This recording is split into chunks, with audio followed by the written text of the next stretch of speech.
Snip. Okay, your tools down here, and these are the order that I have them in. Different people put them in different order. It's it's your own preference of which order you have them on your bar. Have the blue tool is your delete tool. The yellow, the one that you get at the beginning, is your add tool. Thanks, Corleana. Um, Everyone's welcome to come here. It's you're welcome to copy anything that's in these classrooms. Just you could come and build if you wish. It's all fun. The third one I have here is the selection tool. The paintbrush is the paint tool. The purple one is the smooth tool. You have the line tool, and you have your heal tool. That's the one I forgot to put down.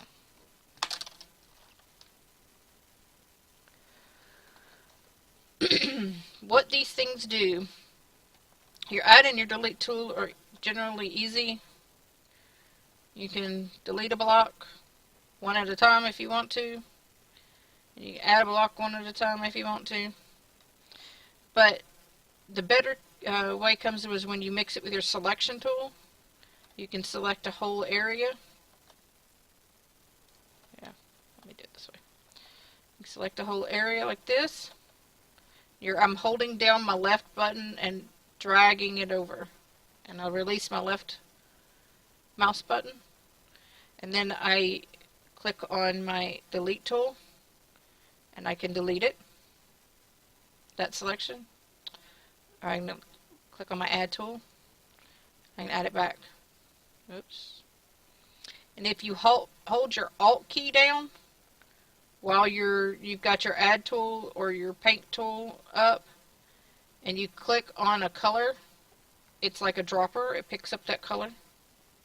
That's the color that is, and I can either add these or I can use my paint tool. Look on my paint tool and just paint it. You can paint one block at a time, or the same as here is use your selection tool and paint a whole selection. You can easily see what I did is I accidentally added more here, and so I can Control Z, which backed up a step of what I had just done. If I wanted to go back forward to that step, I do Control Y, and it comes back up. If I wish to build just a straight wall, I can make a selection. Walls should always be 2 to 3 voxels thick at the least. You want to do that, one, because when you're looking at walls from a distance, they start losing the clarity. They start breaking apart if you'll start losing them when you back away from them. So having 2 voxel thick walls is very important. Right now I'm building the wall, but I don't want it all the way down, so I'm going to hold my Control key down. And this gives this kind of a mini tweak mode. And I'm just going to pull it up off the floor, up onto the top of the floor. I can use my add tool on it and create a wall just like that. I can change the paint color by going to my paint tool. Again, hold my Alt key down. Or I can click on the box and change colors here. I can change any material that I'd like to change it to. Got dirt materials, sand materials, ice, snow, glass. And those are the stones, the different types of stones in the Lumicite. The metals, different types of metal. The gemstones. The wood textures. The cloth textures. The plastics. And water. I want to change this to the water. Let's see what the difference is here. Now I have just built a wall of water. Nope, I didn't. Because I didn't hit it enough to change it to the color. change the texture. Let me try that one more time.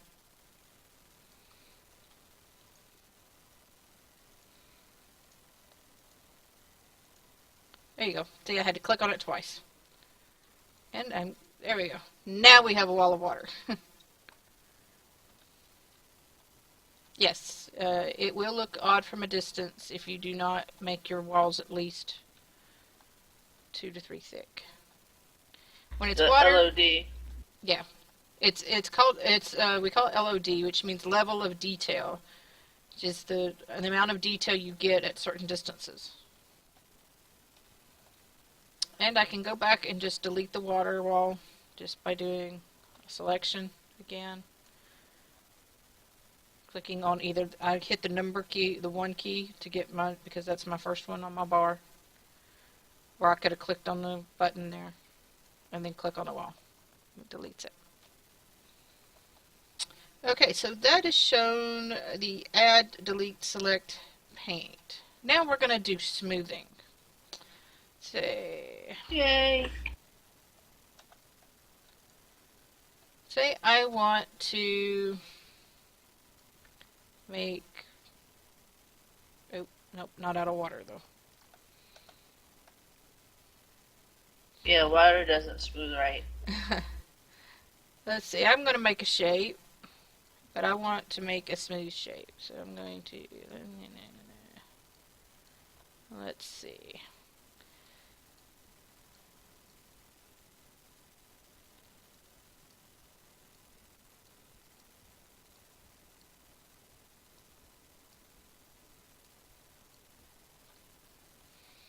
So I want this, but I want it to be a little bit smoother. So I'm going to select all of that. Actually, for this, I'm going to not select the 2 ends. I don't want to lose that. So we're going to select these. We're going to. There's 2 types of smoothing. You have your gradient smoothing, and you have fine smoothing. So you got this rough smooth, which is just using it and left clicking, using your smooth tool.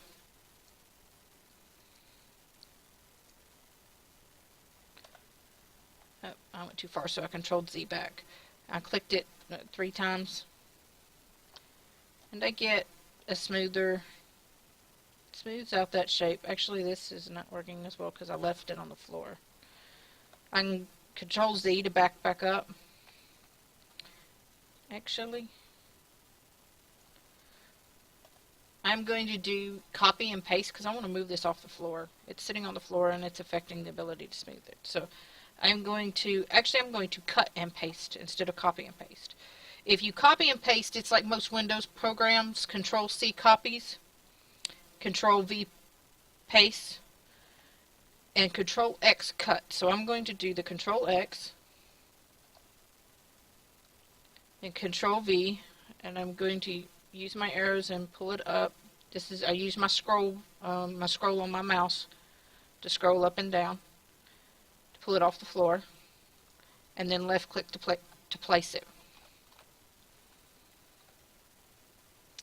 I'm going to do the same thing again, but this time I'm going to use the fine smoothing here. So to fine smooth, you do the same thing, except for you're going to hold down your F key. And if you see the difference, see now the block is more clear. See, if I do it, that's regular, and that's fine smooth. Make sure when you hold your F down, you move your mouse off and back on, so it changes it. Because if not, it doesn't always show up as changing. I don't know if it changes it actually or not, but it doesn't look like it does. So I hold your F key down, pull your box off, put it back on to make sure that it's fine smoothing. Fine smoothing, you can see it smooths it just a little bit less each time, less than the other smoothing does. And eventually all smooths are going to smooth it out of existence. And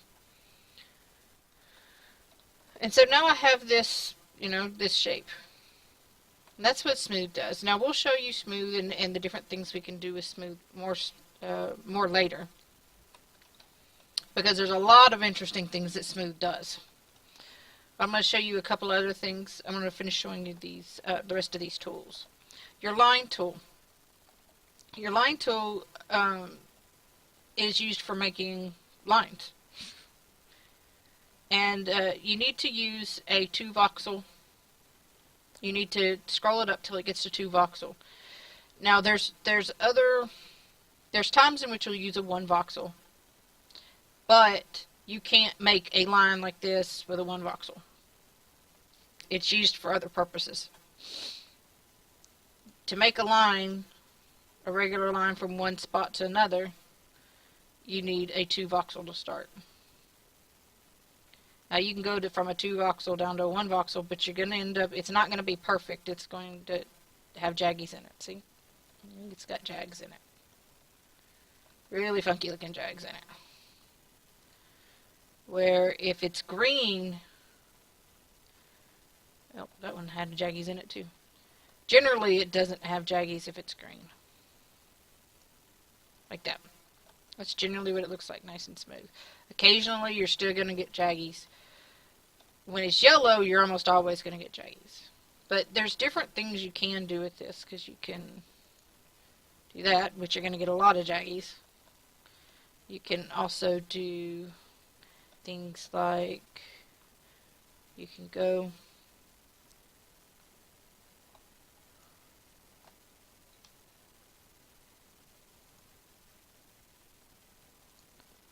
like that. Basically what I did was I clicked on the floor, and that set down the first one, and then I control left clicked and pulled it up. And I could move it over. I can actually move it diagonal. You have a chance making, if you do it on a good number, it'll make good shapes. Sometimes, as I said, it's going to jag. And the bigger it is, the less it's going to jag. Hey, Matt Man! The larger it is, because of the voxel mesh, the more space, the bigger the object is, the more places it has to push and pull those voxels. And when you're talking about a space like this, it doesn't have much space to push and pull those voxels. So it ends up jagging out like this, making all of these yucky, glitchy jags. Unless that's what you're looking for, and some people do. This is, they make different things out of these jags. But that's basically what the line tool does. We use it for a couple of other purposes, but I'll go into those later.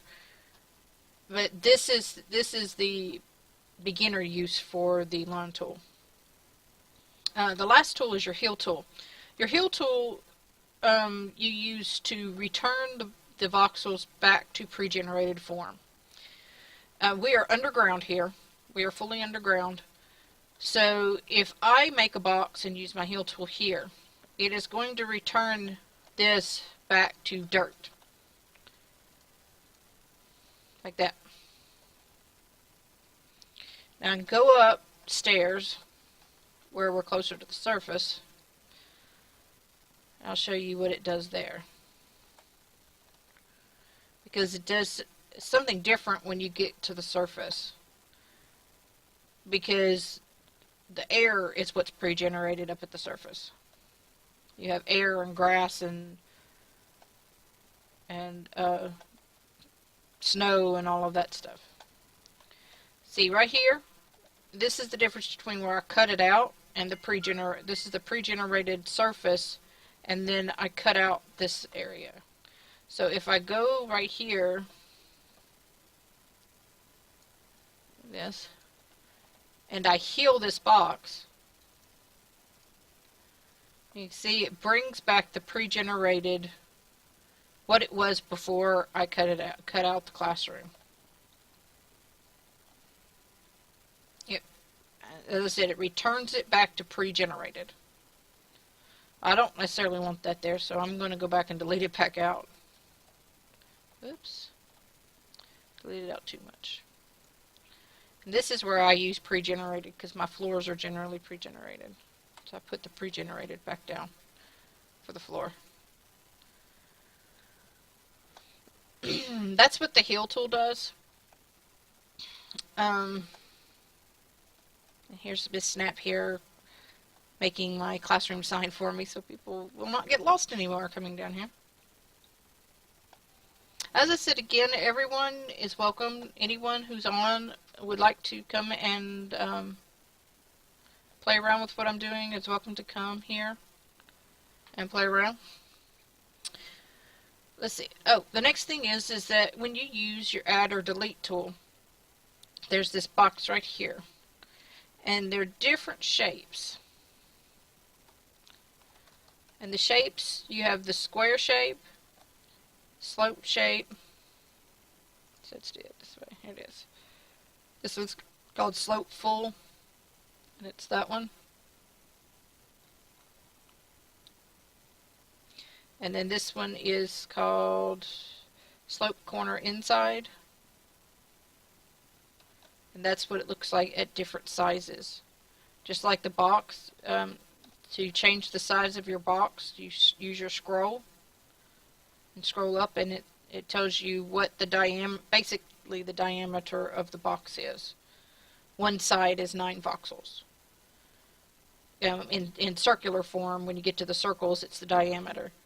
But in this one, it's one side is equal to the longest side is equal to that many voxels. So, let's see.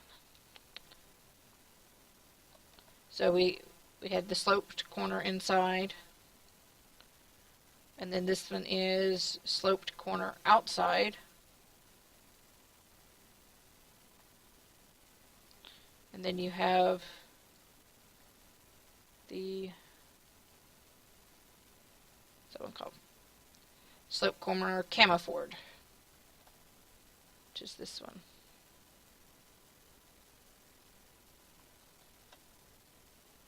Looks like that. And you can turn it, and you can enlarge it just by hitting the tilde key. It changes it from one to the other. And tab will change your translation tool. Will allow you to turn it whichever direction. The last one is the circle. The sphere. And that's 1 voxel, 2 voxels, 3 voxels.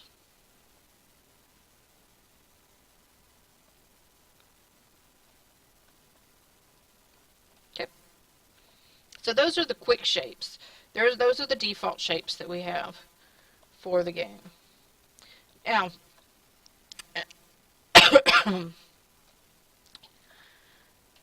if you want to start playing with these shapes and making more interesting shapes, we would do what we call micros, which on my board are this board up here is these shapes in here. These are micro shapes and macro shapes, meaning small shapes and big shapes. Micro shapes meaning anything that is smaller than the default voxel size. This is the default size right there. The 1 unit by 1 unit by 1 unit. And this is where the smooth tool starts coming into making other interesting things other than what we started with. So we will see, let me get it back to the block. There we go. So I'm going to bring this up in the air by holding the control, left clicking, and pulling it up using, this is called tweak mode. When you do control left click, you go into tweak mode, and it allows you to move the your boxes and things around easier. So I can walk around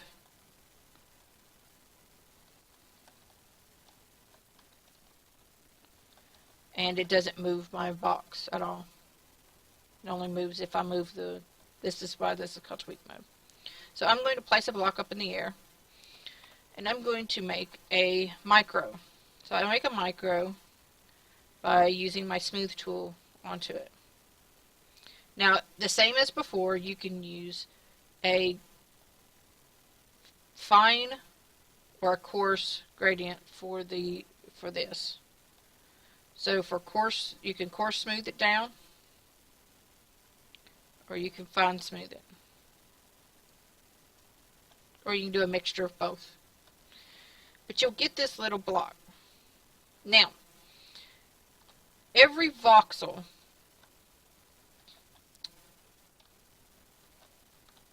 let's see.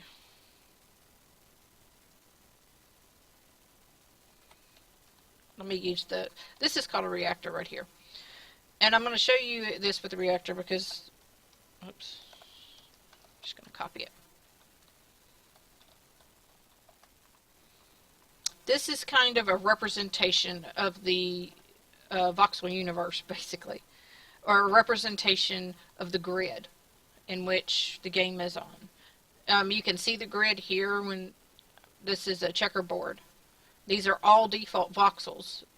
But it shows kind of what the grid is. This is another representation of your grid, more in a 3D form. And there's voxels, of course, within each part of that. But what I'm going to do is I'm going to add a normal voxel here in the center.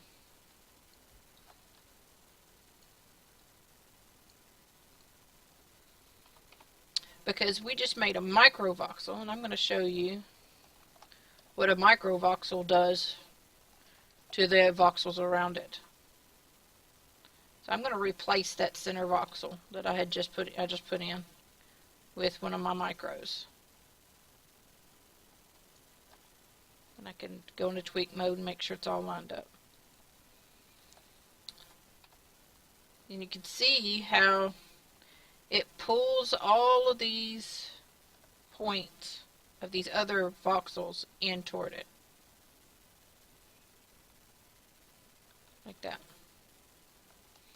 But I can also do it the other way. And instead of putting this micro in the center, I can put this micro in the sides and make it a part of this reactor.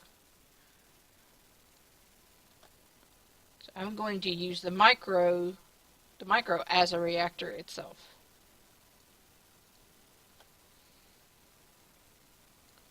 And by doing this, I'm changing the shape of the voxel in the middle.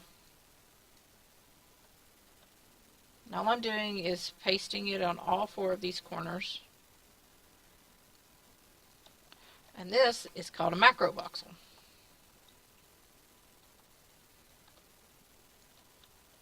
It's called a macro because it is now larger than the default size. As I said, a macro voxel can be made easily by placing micro voxels around a default voxel.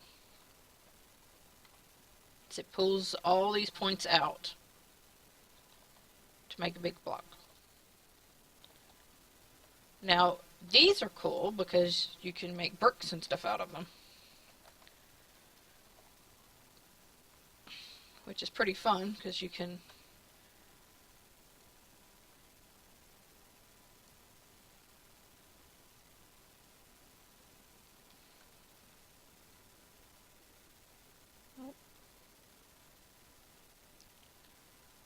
so if I put it 1 over, it just stretches it out, but if I move it 2 over, then you have bricks with grout area between them. Yes, bye to SOE. Hopefully the new company will be better.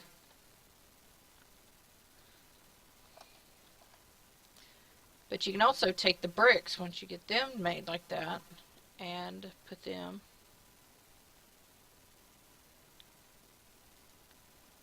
oops, let's do this. Let's do the off. Like that. And you can make yourself a brick wall. Either way, depending on what you want to call them. You can call them macro voxels or mega voxels. They're the same thing. Yeah, tomato, tomato. Now, because we have what they call roaming vectors, we also have something called a gigavoxel, which is that one up there. And it's where these points get pushed, these points right here, where those 2 boxes meet is a point, and that point can get pushed out here.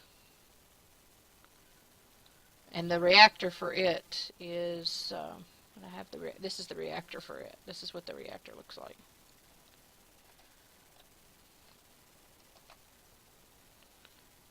Bring it down here, you can see it.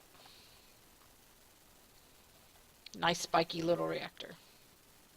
And what has happened is, if you see up under here, the point that was down here on that block right there is now pushed out the back and out to here.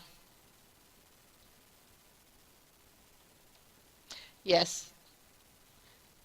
Same company, different name.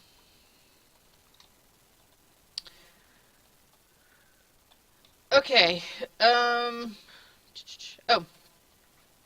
The other thing we can do is call micro strings. And that's what this line up here is.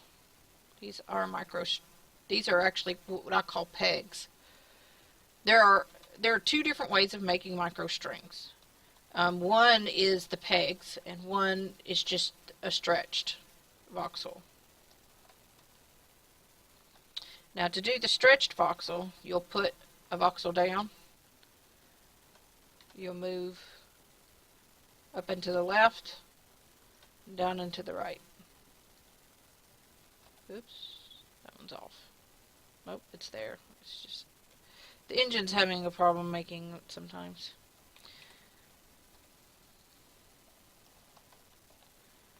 That's a diagonal one. We can do regular ones too. Let's see, let me get the micro again. Straight ones. Now, diagonal ones are going to be kind of in this diamondy shaped.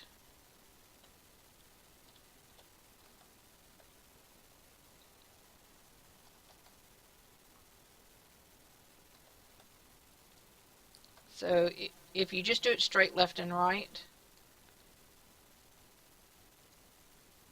so basically I put one down here in the middle, I put one on the left and one on the right. By doing that, I stretch that one in the middle out. That is the one in the middle. And you can see they're going to be 1 microvoxel difference in length on each side for these two.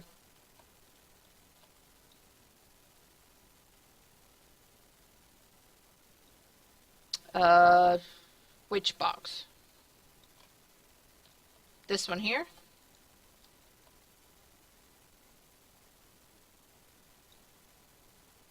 That's the box I used to make the blocks, the bricks with. Tara Sojourn joined your channel.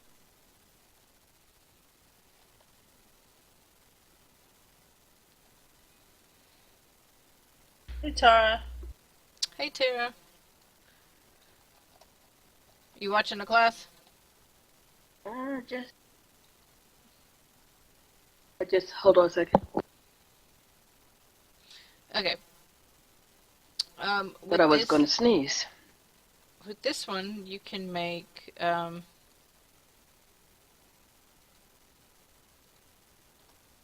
window boxes.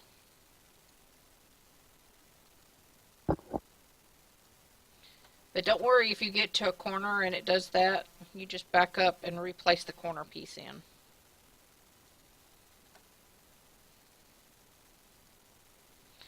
But there's different ways you can do it. You can do it with the stretched micros. Oh yeah, that was the gigareactor. This.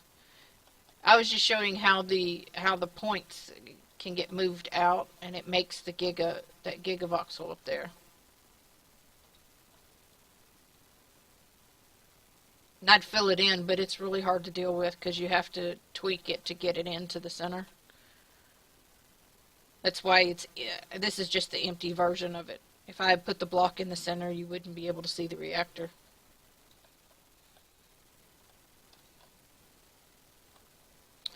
But I can also make this same block just using the micro. But it's a thinner version of it. And this is used a lot more for window panes.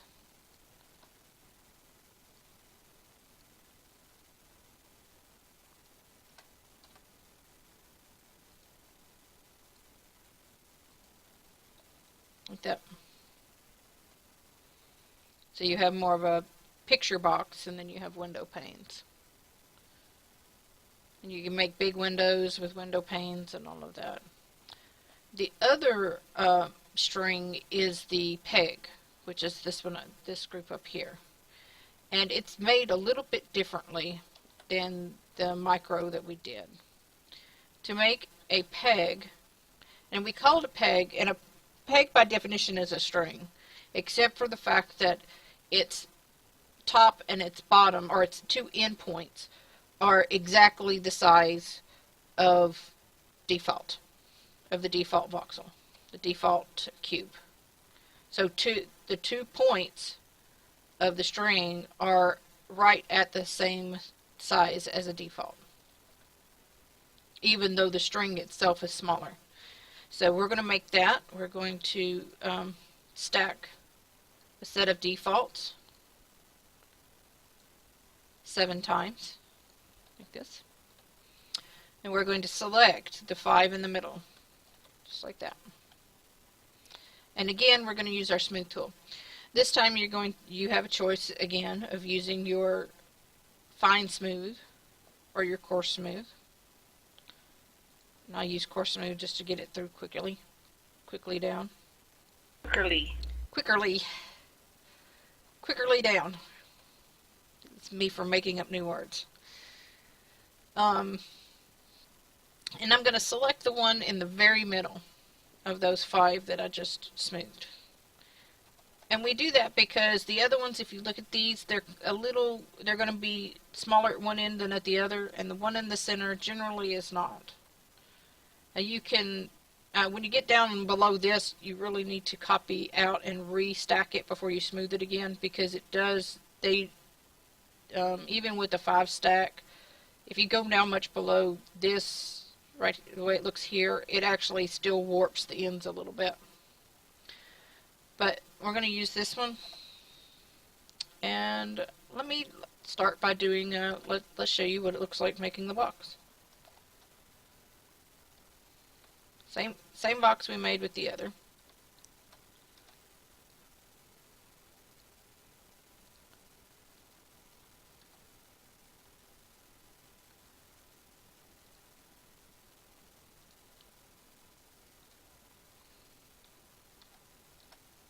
Oops. I missed it. I think I missed it.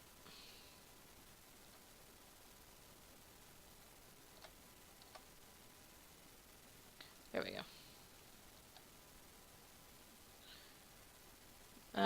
It's glitching again. I don't know if the graphics are glitching today.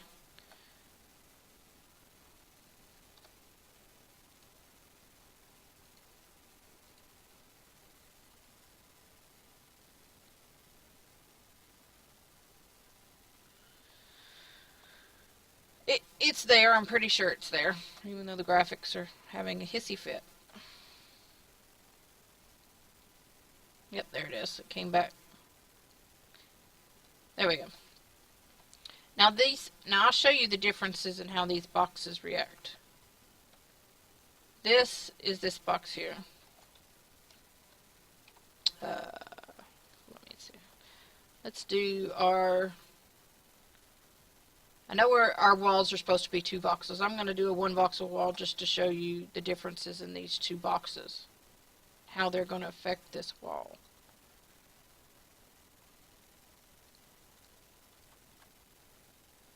So, wait a second, let's paint that a different color.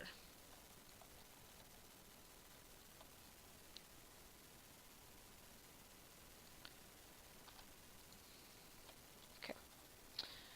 Now, I can show you the differences in how these 3 blocks go into this wall.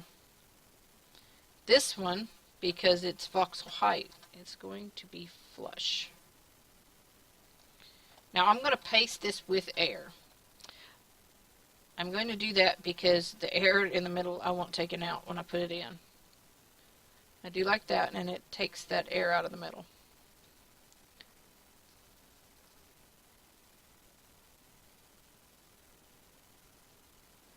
So you're talking about the micro doesn't,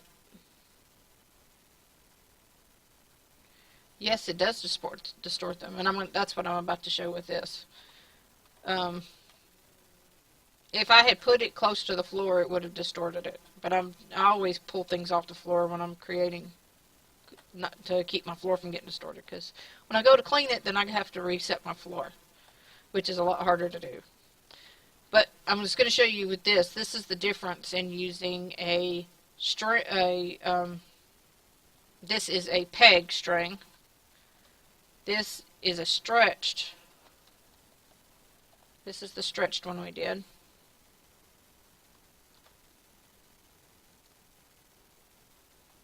You see, with the stretched one, I can show you.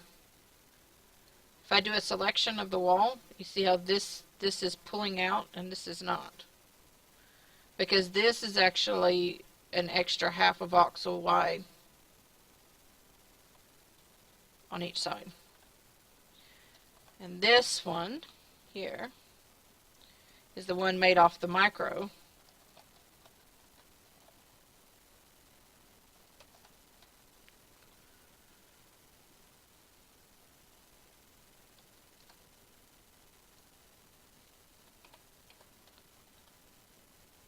If you see, there's the difference in the three. That one is sunk in. This one is pushed out, and this one is flat with a wall. You can see the same on the other side. So if you're building walls and floors, you'll generally want to use the peg, unless you're wanting for some reason for it to be pushed out. Yes, anytime you use a micro against any other default voxel, it's going to distort or stretch it. But that's the reasoning why we get that's how we get the macro block or the mega block here. And depending on what size these micros here, it's going to change the width of your grout line here. So if you use a smaller one, then your grout line will be smaller. If you use a bigger micro, then the distance right here is going to be greater. See? So, okay, now I'm going to show you what pegs do to floors. So I'm going to pull that peg out that we made right here. And I'm going to show you on this checkerboard. Yes, the micro pulled in. So we are going to take this peg that we made, and we're going to stick it on this floor, my checker floor. And I want to make a design on my checker floor. So I am going to, this is why we call it a peg. I'm going to peg the floor. Now there's two ways you can peg the floor. You can put the peg on top, or you can sink the peg in like that. Now it's going to make the same design on this side, but if I copy it and pull it off above my head, you can see it doesn't make the same design on this side, because where I have the peg right there on that one, where I pegged it, it only affects the top. It only changes the shape of the top and not the shape of the bottom.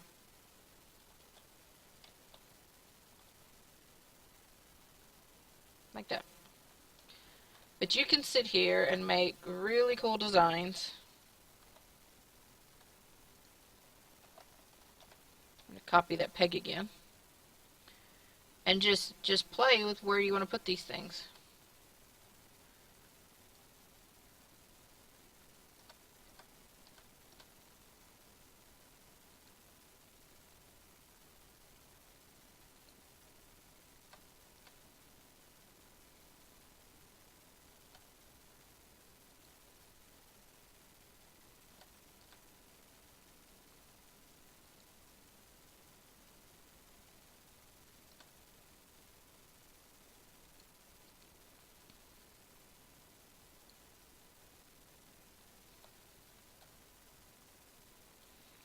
And you can make all these funky designs with it doing that.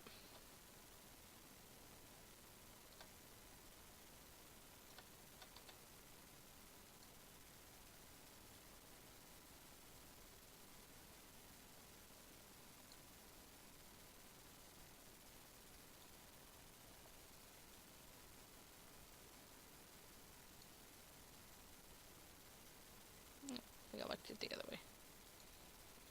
There. So you can make a funky design floor.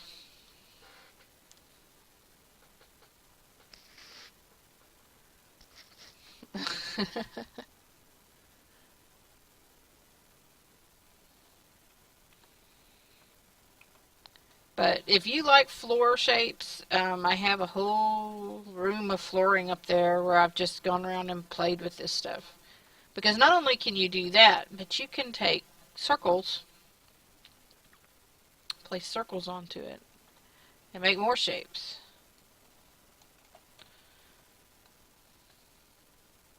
Place anything up, anything that's flat that is voxel height. Oops. Didn't turn it the right way. There we go.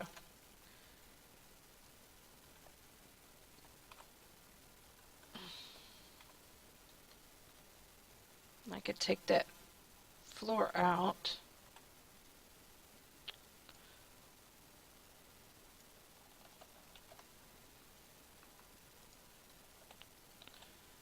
Now I have a circular shape in here. Like that.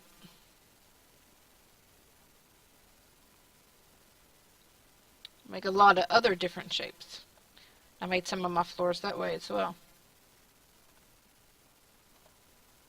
Okay, so that is windows and window boxes and pegs and floors. That said, everyone's welcome to come to the classroom if they'd like. Let's see. Okay, the next thing we work on is circles. I want to go through circles. Circles are can be done in different ways. One, you have a set of starter templates. These are your starter templates, except for a couple of mine are messed up. But these are basically what the starter templates look like for circles.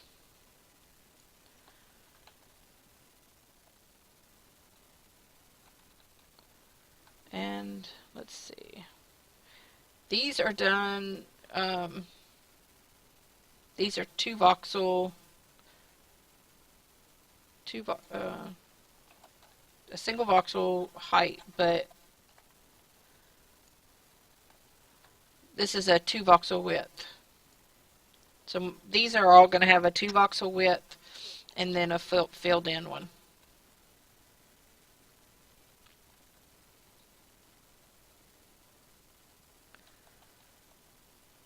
So all of these templates are that way. So you have one for each. I think it's all of them. Yeah, it's all of them. So 10, 11, 12, 13, 14, 15, 16, 17. Yeah.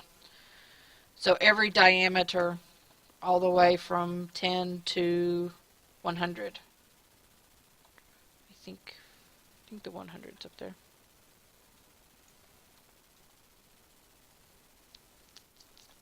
Yep.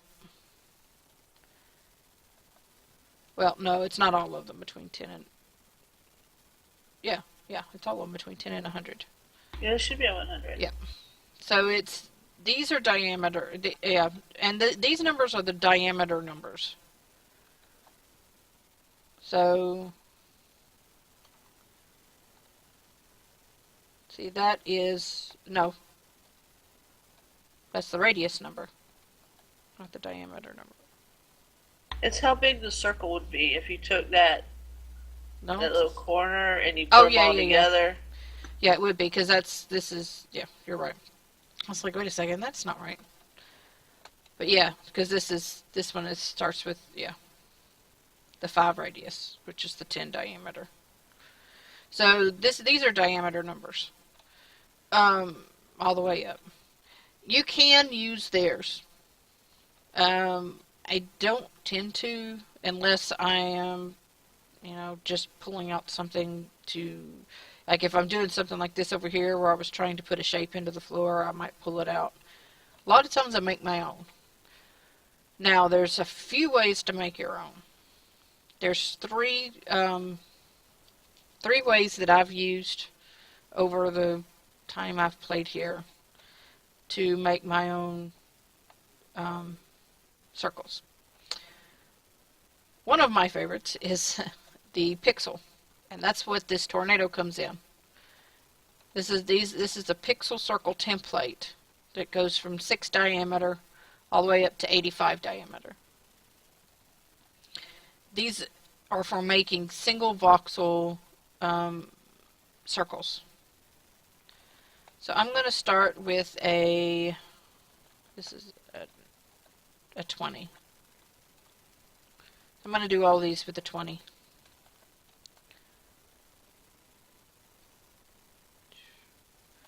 So I'm going to pull my pixel circle out.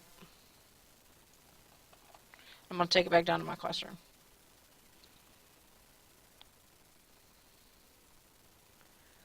Because the floor up there is a little dirty. So let's come down here and we'll work on it down here.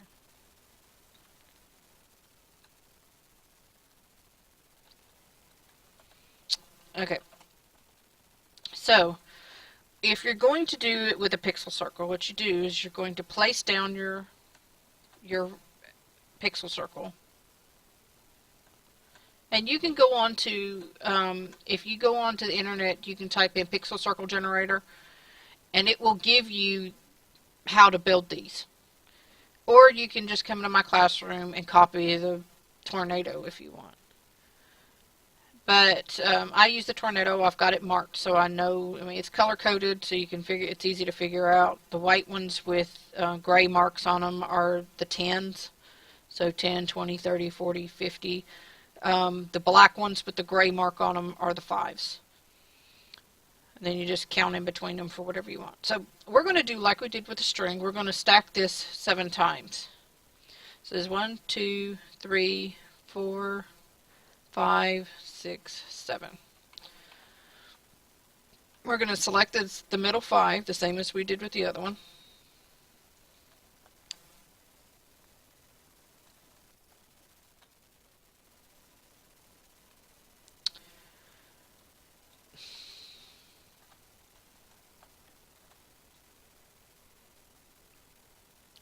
Try not to click the ground while I'm doing this.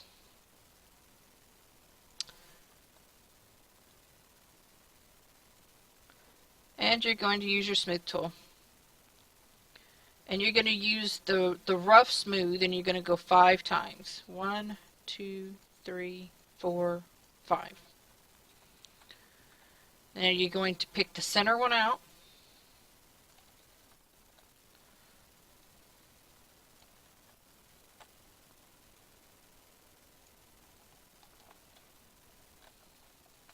And you're going to do that one more time. We're going to stack it again.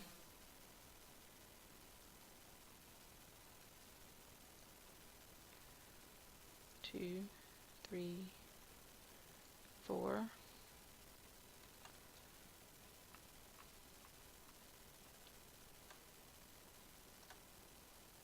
5, 6, 7. And we're going to select the middle 5 again. I know this can take a long time to do. And that's why a lot of times I won't use this method unless, I'm needing it specifically. I'm specifically needing a one voxel circle. That's the plus side of this technique, is that you get the one voxel circle. I'm going to smooth it. This time I am going to smooth it 1, 2, 3, 4. Not going to go all the way to 5, because if you go all the way to 5, you start getting other glitches, and we're not wanting more glitches. We're trying to take all the glitches away. So I'm going to pull this out.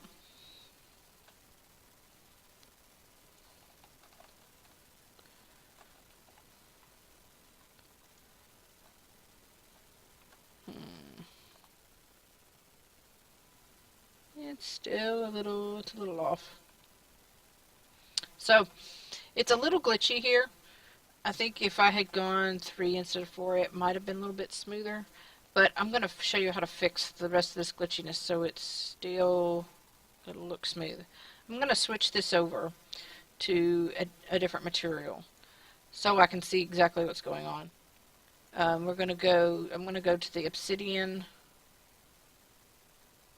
polished obsidian. Now I can see my problems really well. I'm going to take my line tool. Yeah. And that's why I teach it, is because some people really want to know how to do this. And I'm not sure which, and those templates are actually 2 voxel templates, and this is a 1 voxel circle. They're not 1 voxel templates. So having 1 voxel circle helps in some instances. So what I'm going to do is I am going to take my line tool. I'm going to click on this side. And I need to make sure that you see how right there is not quite lined up. And we want it lined up like that. I'm going to hit it. I'm going to go back and I'm going to hit it again. Making sure it's all lined up.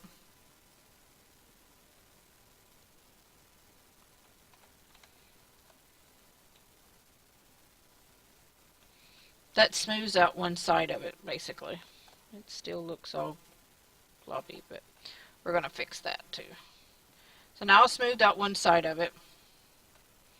I'm going to quickly deal with the other side. Now this is where what we call shape precedence comes into account. Shape precedence states that the last shape you place down takes precedence over every other shape that's in the air. So the last one you put down, the information from that, the last voxel you placed, overrides the information from the other voxels in the area. So I'm going to take this and I'm going to paste it below. I'm wanting to take, basically what I'm doing is I'm taking the top of the voxel, the top of this, and making the bottom exactly like the top. Like that.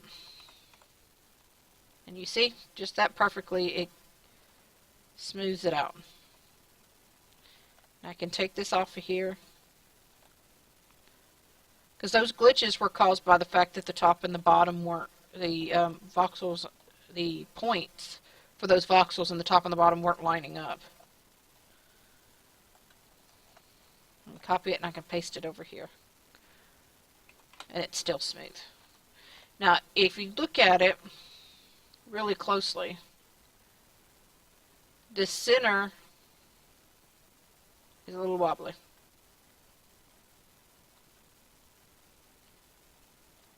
So you get these little wobbles in the circle, which is something that it's almost impossible to take out of them.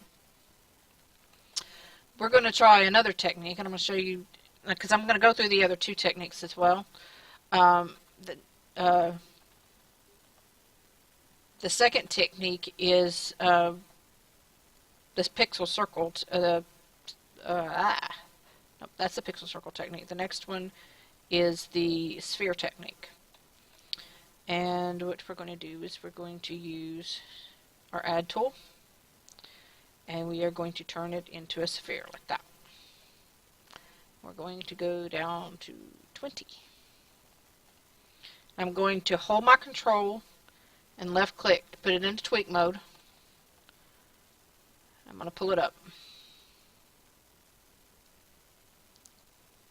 Like that. Now because this is an even diameter circle and not an odd diameter, there's no center point here. If it was an odd diameter, we'd have a center point, and I'd tell you to copy out the center.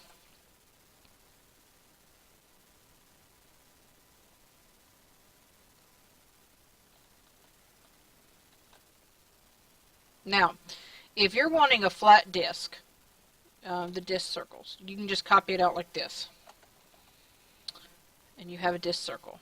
But since I took the one that's above center, which means that the bottom is the perfect and the top is not.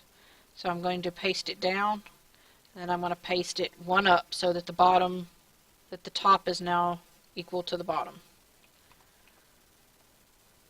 And then the bottom is the one we want here. Now if I had selected the one below center, I'd do the opposite.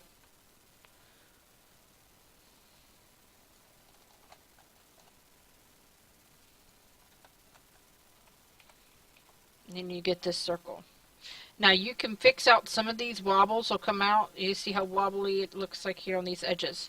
You can fix out some of these wobbles by going through this state.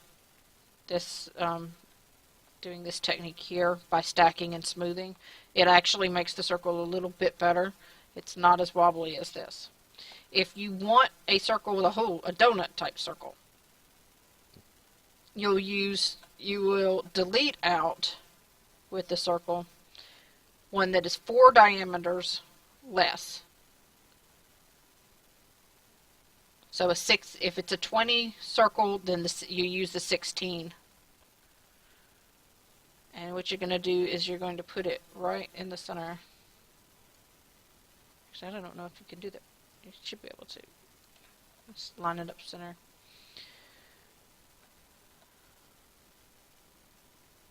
Make sure you line it up on all sides into the center of the 20 diameter.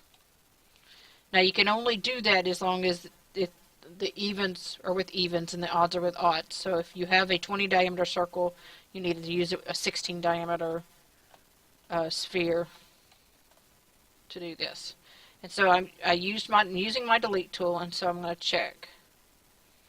And I'm going to do the same thing I did just a minute ago. I'm going to copy out the center, the one right above center. Because as I said, with even you don't have an exact center.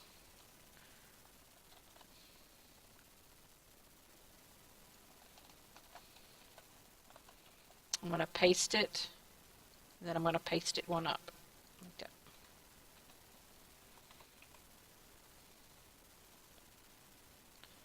To even them out. And this is going to give you the 2 voxel circle.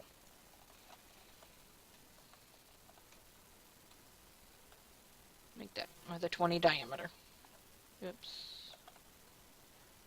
Oh, I know, I pasted it with error. Okay. And that's a 20 diameter 2 voxel circle. Now, as I said, you can take this and stack it up like these and smooth it out, and it will become much more smoother, much closer to what this looks like. Probably smoother than that. This one smooths quite well. But I'm going to go on to the next technique. So, because I already showed you how to smooth that, you can do that on your own and see the differences yourself in the smoothed 1 voxel circle and the smoothed 2 voxel circle. Now, the next technique we do, you're going to build a wall.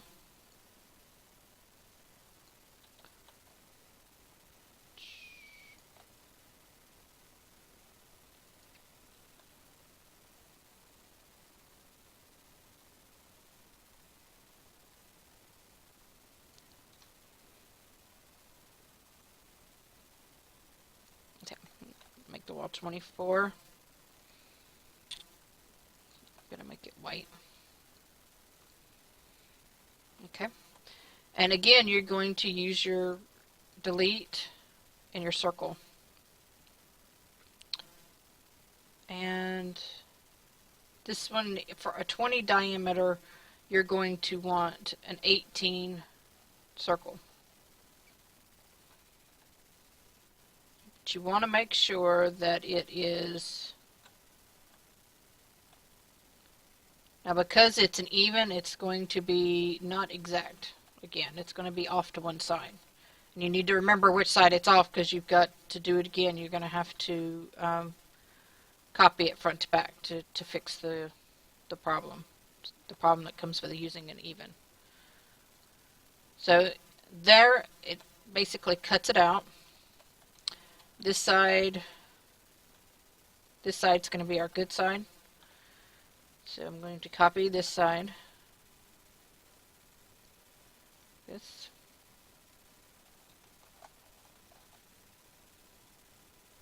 I'm going to paste it over the bad side.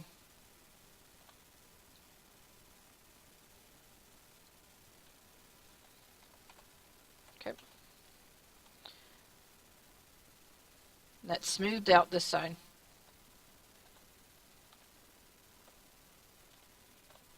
I'm going to cut this out.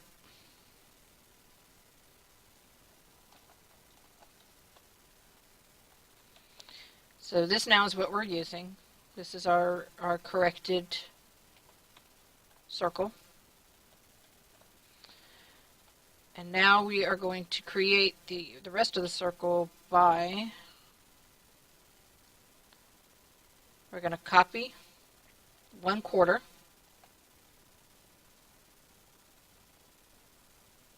Which should be adhere, it should be 10 by 10 right there. Yep, like that. I'm going to copy it.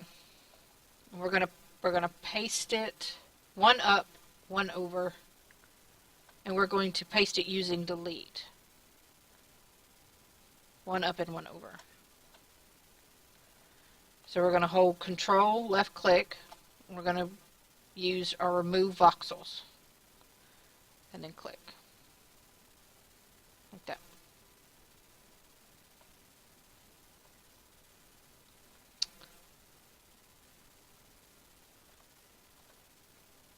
Then we're going to select those voxels right there to make our circle.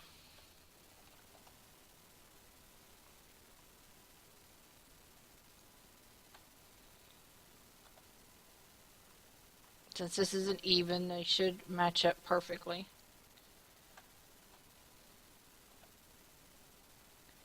You just complete your circle. Oops. It's not going to work that way. You can do it the other way and copy it this way. Oops, didn't get all of it.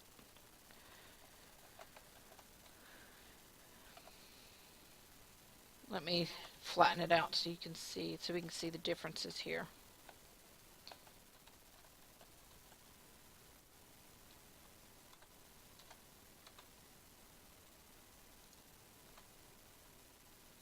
And this one I'm going to hit, when I have my translate here, I'm going to hit the V key, which is going to mirror it left to right.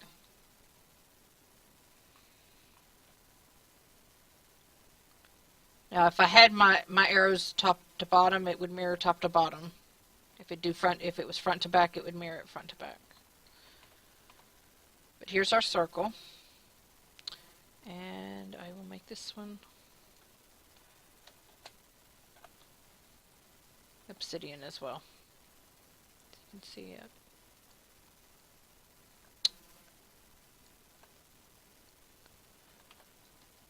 And if you see, this one is almost perfect on the inside, but the outside is a little warped. The other one, this one is more close to the outside being right and the inside all warped. That's the differences really between using this technique and this technique. It depends on if what you're wanting is a more perfect inside circle or a more perfect outside circle. With this technique, you can make a pretty perfect inside and outside circle, but it's going to be 2 voxels thick instead of the one that these 2 techniques can give you. If you don't mind a 2 voxel thick circle, I would go with either this or using a template. The templates, as I said over here, are the starter templates, and they're very easy to use for that. There are also another set of templates which are created off of this. Miss Nordry made this piece here, and I created a template to pull off circles with using that. But these are not every size. There's every size you can get off of this template, but it's not every size of circle. There's also another one that And I don't have the original template, but this is the circleization, the circle stack that I made off of it. And this one is also, these are all 2 voxels.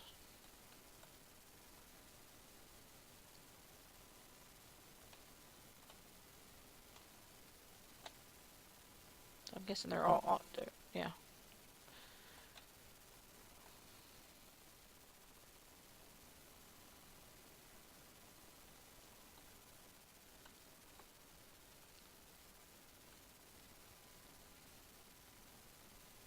There it is.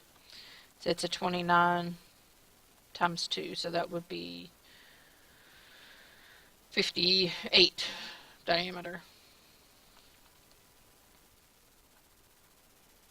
But these are the other ones that you can use. I think, yeah, this one is actually all the 2 voxel ones. The differences with these is that this stuff all stacks together. These over here will not necessarily stack one on top of the other. These stack on top of the one on top of the other, and these over here also stack one on top of the other. And when you're making these right here, this here, because you forced it this side to equal that side, this actually stacks. This will actually stack as well on top of itself. So you can take this, and it'll stack front and back. And this is how we make arches using this technique, because it lends itself to stacking.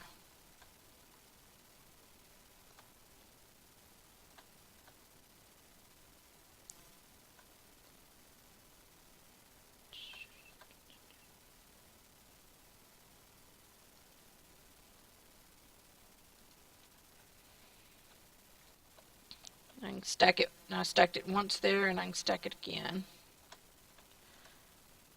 You can stack it as many times as you want, but it's going to keep pushing back a little bit each time, because you've got to stack it one back, one over, and one up. So, but if you want arches, then you can take it and do this and pull your stacks off like that. Let's see, let's bring it out over here.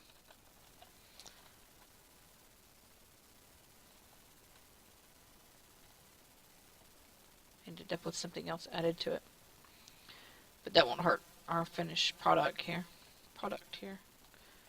And what I usually do is I usually line tool this edge. Now I do that. I do that because it actually will start warping it, especially if you make your arches back farther. So I'll show you the difference between these arches and what happens if you don't do that on the other ones. So I line tooled that so that when I put these together, so I mirrored it back again and mirrored it left to right so that they would match up perfectly. Make sure I got this on right. Yep, there we go. You have a pretty elegant arch, but if you want the arch a little bit more spiky, you got to come like down farther down here.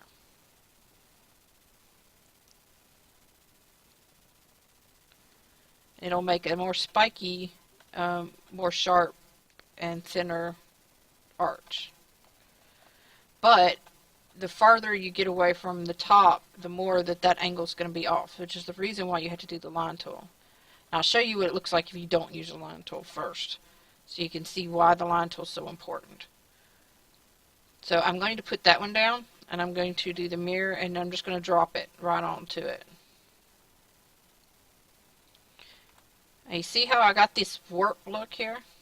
Right here and right there. It's not perfectly in the center. That's what happens right there if you don't use the line tool on the edge. So I'm going to back up one by doing Control Z. going to come back over here, and I'm going to line tool this edge here. I'm just going to click it right onto itself, with a big line tool, just a few times, like 3 or 4 times, or actually 4 or 6 times, I guess, because you have to click it twice to make it work. Then I'm going to copy it back out.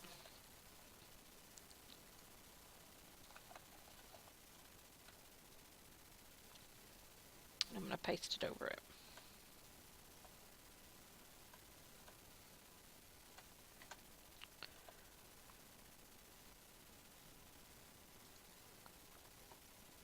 Oops. My guess is that I just pasted it with error. Be my guess at what I just did wrong. Let me see. No.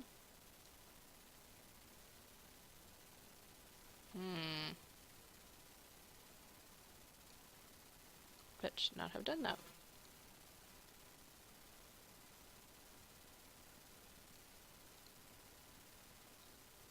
That was a odd glitch.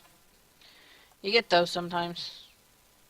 There you go. You get your nice, really pretty stacked arches. You can make them as pretty on both sides or just on one side, depending on what you're doing. So those are arches. Let's see. But as I said, you can do it with the this technique. This is Firal's technique here. You can do those with Firal's technique. You can't do the stacking with the rest of these. These other techniques you can't do that with because the edges are not the same. But you can if you use one of these 2 templates. This one here or that one there, because they're already stacked. This template was made off of this template, which, as you can tell, the edges are already evened out. And this is just a stacked version of it, so it's easier to pull the parts off that you want. That one was done exactly the same way. Originally, that one was built like this one, was flat. And there's a copy of, I think you can go to Brothers in Arms and get a copy of the flat one. But as far as I know, I'm the only one that's got the copy of the stacked ones. I think we have one at the Nanovoxel workshop. But if you want one, just let me know, or come here and copy it, because there's copy perms here. Everyone's able to copy anything that's in here. Oh, okay. Now I want to go on to showing y'all putty. I want to show y'all putty for a couple of reasons. One, so you understand what putty is, and to show the necessity for cleaning.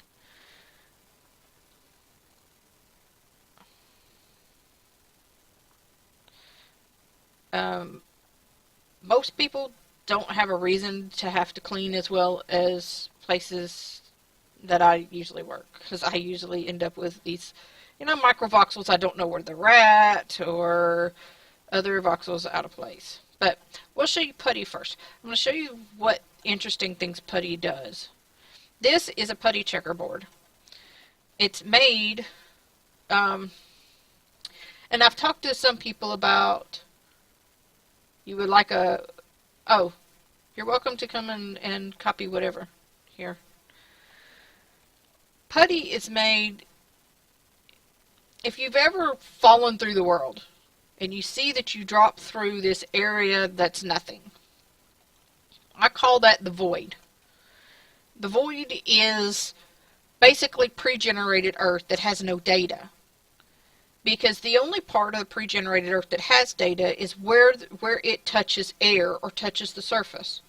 So you see data here, and it's just that it's the pre-generated data for the wall, even though there's no color really there.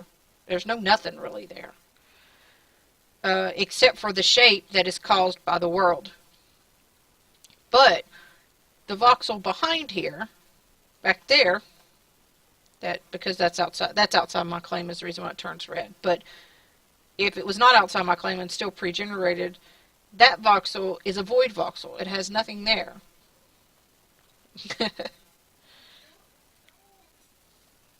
So the void voxel, yes, I think it was Arias who helped me be able to explain it by calling it a void voxel because it makes more sense, I think, too. So you can create your own void voxels if you're underground. If you're underground, what you do is you're going to make a 3 by 3 by 3 box. So make a 3 by 3, pull it up, hold your control down, and pull it out of the ground like that. And as long as this box is underground, using your heal tool, you have your healed block. Now, putty. Now, at this point, the only void block in this block is the one in the center. The only assured void block. Now, these can all be void blocks in all actuality, but you're only going to be assured that the center one's a void block. And I'll explain that a little bit more when I go talk about cleaning up here in a minute. The void block is that one in the center. Void block meaning it has absolutely no data to it. It only has a point in space. And to keep from the game having to generate so much extra data... What are you doing? I was looking to see how many people we had on. It doesn't give information to those blocks. That's the reason why we fall through the world in all actuality. So what I'm going to do is I'm going to select one side and I'm going to drag it over to the other side. So I have a selection that runs right straight through the center of this block. And I am going to use my paint tool. Not my add tool, my paint tool. Why the paint tool? Because the job of the paint tool is to change the texture / color of a voxel. So when I do this, I click on that and I have added color information or texture information, i.e. texture information, to those 3 voxels right there. Now, because the center is a void voxel, it has no shape information at all. The only information that's now in there is the color texture information that I just gave it. And because of that, I can do that. And I'm going to show you the difference between it. I'm going to use my add tool, and I'll show you what doing my add tool would do if I did the same thing. I'm going to put my add tool right here next to it. Now see? The add tool, because of shape precedence, changed the shape of this circle because of shape precedence. Now putty uses shape precedence, but since putty has no shape, there's no shape information for it to give the voxel. So it's only giving color information. So I can sit here, and if I want to, I can outline this circle all the way around, like that. Because all I am doing is adding color to these air voxels that are already here. These are deleted air voxels because I'm underground. You can also do it above ground to the pre-generated air voxels as well. But that's what putty does. It adds color. Well, thank you. That's very much my hope, is that y'all understand something you didn't understand before. Now, because of that, we now have what I call a putty wall. Now, I did the same thing, except for that I colored each one of these blocks individually, pretty much, all the way through the block. Now, I'll show you how to come and copy this if you want a copy of this. There is a way that you can copy this, but it doesn't copy like everything else. Oh, that is one thing I did not do, is show templates. No, you cannot walk through a putty wall because the texture information... No. When you place a texture information, the texture states that the texture information is what tells it that you can't walk through it. When it clicks that information to texture, it also clicks the, is this something you can walk through or not? The same as if my putty was water, which it could be, because I could have, instead of coloring this, I can color it water, then I would be able to walk through it. Because it is the texture information, yeah, it's the texture data that tells if it's walk-throughable or not. Because it has no shape doesn't mean that it has no texture.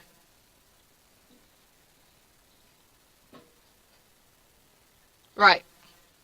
When you've pasted it here, this is no longer putty. And I never really liked the name putty. I know everybody loves the name putty and everybody uses the name putty, but I called the technique airbrushing. Because you're not, it's not like you're setting down a voxel. All you're really doing is coloring the voxels that are there. And you're giving them substance. You're giving substance and color to something that's already there. But, okay, for the putty wall, though, if you want to get a copy of a putty wall, what you do is you're going to template. Now, I didn't go over templating. I probably should have. But if you're going to template something, basically you make a selection. You hit your T key. T key brings up your template menu. As you can see, I have no room to make more templates. So I will hit Create New. You take a screenshot of what you're templating. Put a name in there. Call it, wall. Or whatever it is. And then you hit your Create button.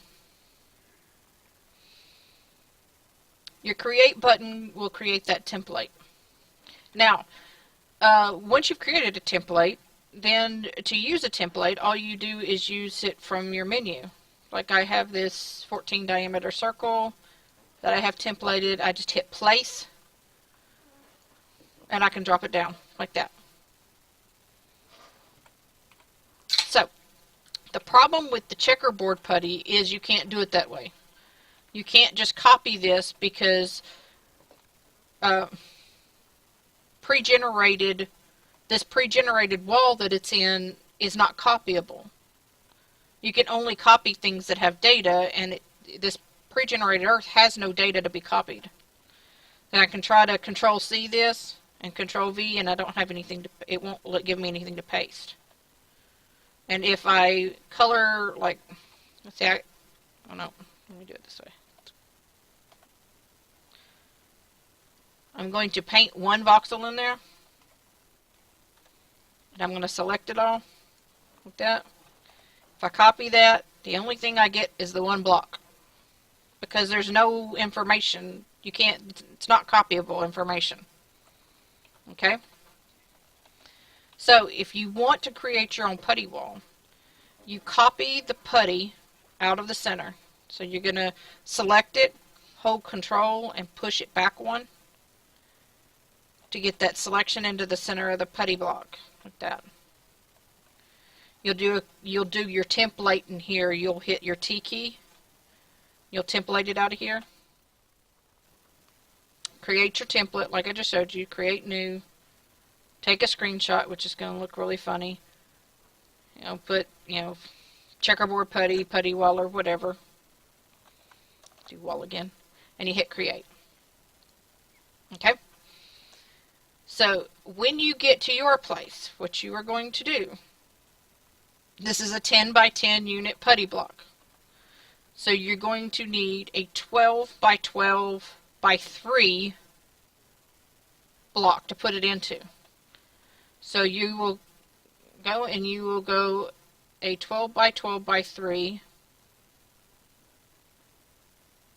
like this, 12 by 12,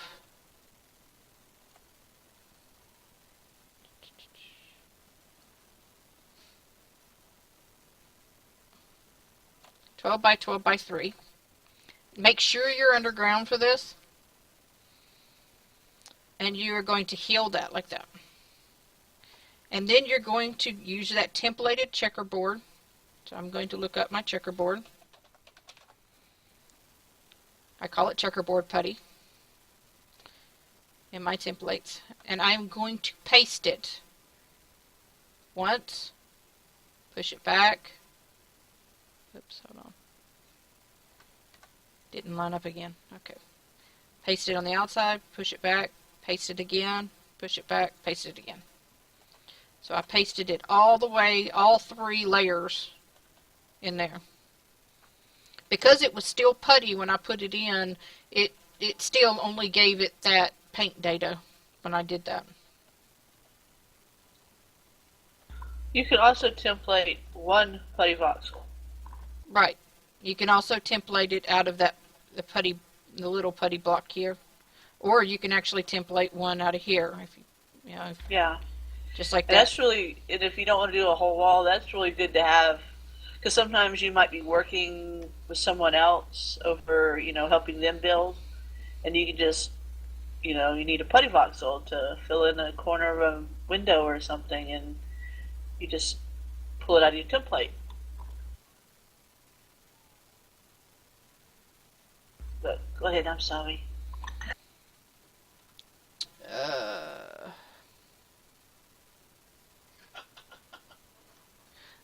Oh, okay. Yes, I am floating. It's this piece right here that causes me to be able to float. Builder's Bobble of Flight.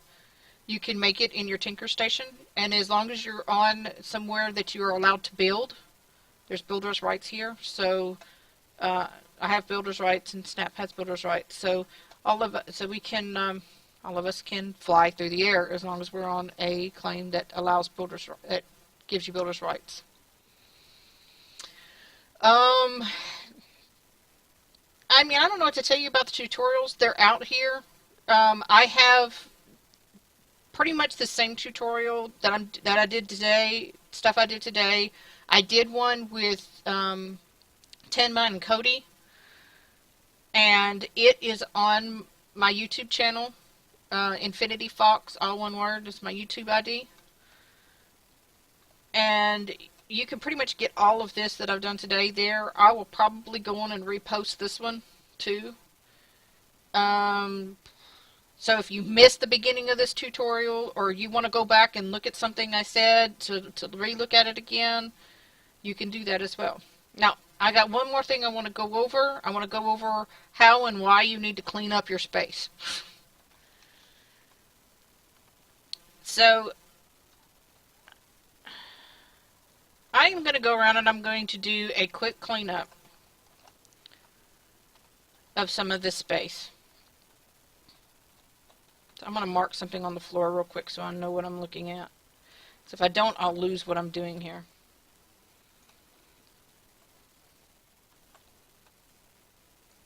Okay.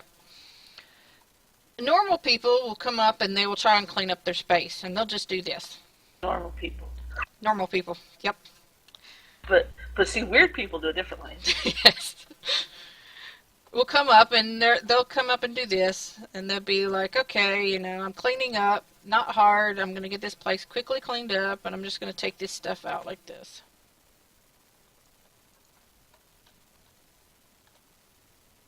Just by using my delete tool. Then go through and delete everything. Basically, I'm going around my place just deleting what I put in. The problem is that we end up with what we call dirty air. So I am going to take my putty and I'm going to show you what dirty air looks like. This is my putty wall. That is dirty air.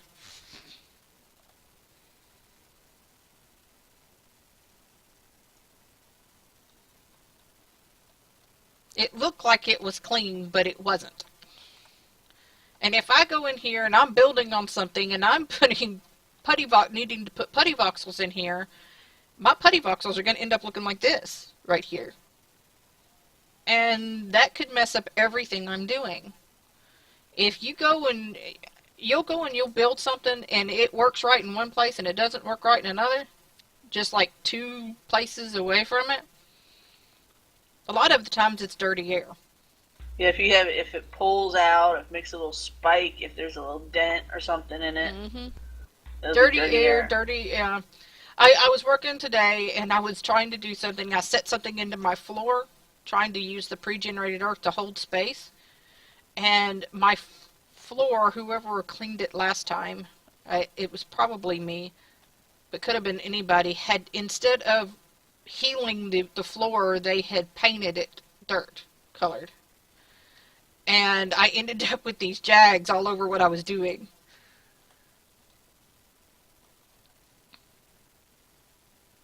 Yes, your air grid, the air or the grid of the game keeps the space if you don't set it back to pre-generated or set it back to default. And since what I deleted right here, you can see where I deleted it. So you see this right here has been set back to default because that's what I deleted. But where I didn't delete didn't set back to default. And so you have all of this dirty air here. So the way that you do it, and you'll do it two different ways depending on if you're above ground or below ground. If you're above ground, you will make a selection of the area in which is dirty.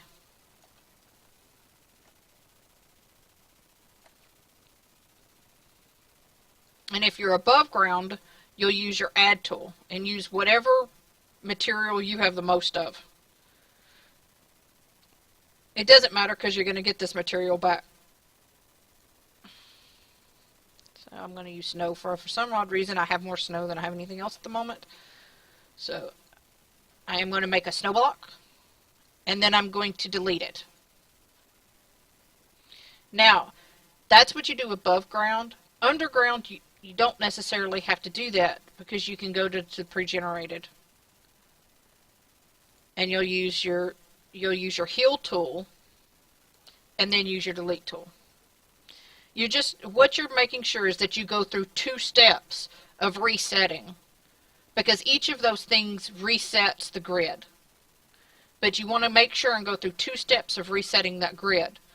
So one step is the heal tool, and 1 step's to delete. But if you do the heal tool above ground, then you don't need to delete. So if you're above ground, you use your add tool, and actually you don't have to use your delete tool. You use your heal tool above ground. So you use your add tool, then your heal tool, and that will reset your above ground to pre-generated, to the pre-generated air that's above ground. But because here you end up with this pre-generated dirt, you actually have to go back and use the delete as well. And that is cleaning, and that is why you need to clean. Does anybody have any questions? Because that has gone through everything I plan to go through today. This is beginner building.